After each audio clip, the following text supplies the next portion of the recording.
इंसान को यानी कि मनुष्य को अपने जीवन में कुछ चीजों से डिस्टेंस मेंटेन करके चलना चाहिए, खास दूरी बना के चलना चाहिए। मसलन राजा, कन्या, ब्राह्मण, जल, अग्नि। प्रश्न उठेगा ऐसा क्यों? तो राजा से इसलिए दूरी बना के चलनी चाहिए क्योंकि वो राजा है।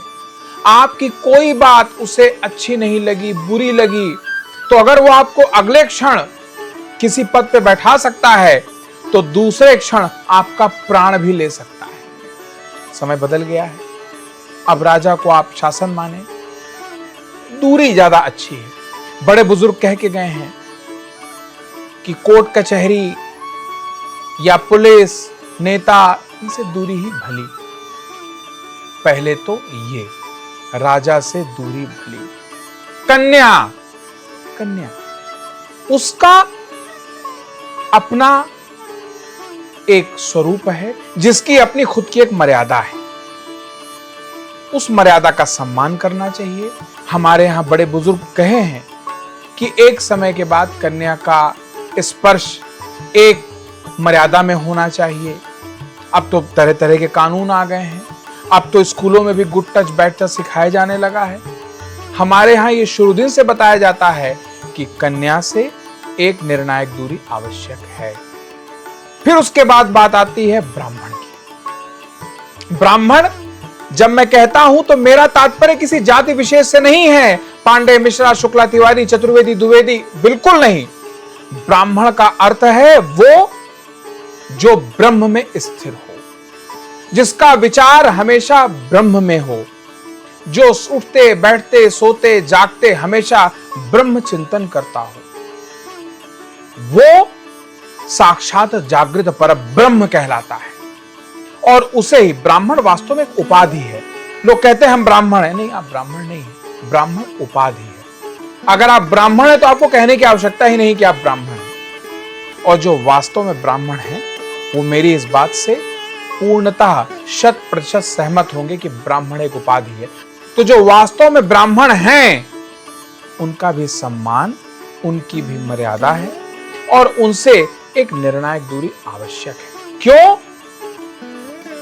क्योंकि वो साक्षात ब्रह्म में स्थिर रहते हैं। वो इंटीग्रेटेड है सुपरनेचुरल पावर में, यूनिवर्स में।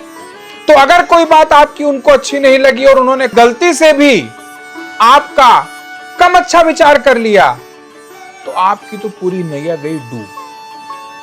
इसलिए ब्राह्मण से भी एक निर्णायक दूरी आवश्यक है। अग्नि, इन्हें किसी प्रकार की परिभाषा या परिचय की आवश्यकता नहीं है, पर जो विद्वान हैं, जो मुझे सुन रहे हैं, वो जानते हैं कि अग्नि की एक छोटी सी भी चिंगारी क्या कुछ कर पाने में सक्षम है। तो इनसे भी दूरी भली, या बड़ा ही संभल के इनके साथ व्यवहार करना चाहिए। और पानी यानी कि जल सबसे सरल देखने में है, पर विध्वंस का, सर्वनाश का, प्रलय का कारण भी जल है। आज तक जितना भी कुछ हम लोगों ने पढ़ा, सुना, जाना, समझा, देखा, उसमें यह समझ में आता है कि जल ही प्रलय का कारण है।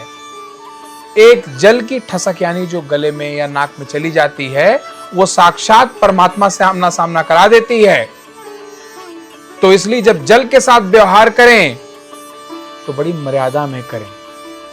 लोग पानी में जाके नहाने लगते हैं, नाचने लगते हैं, गाने लगते हैं। तो जल में नहाना एक अलग विषय है, मर्यादा में नहाना एक अलग विषय है, क्योंकि पता नहीं चलेगा कि क्षण क्या अनर्थ हो जाए।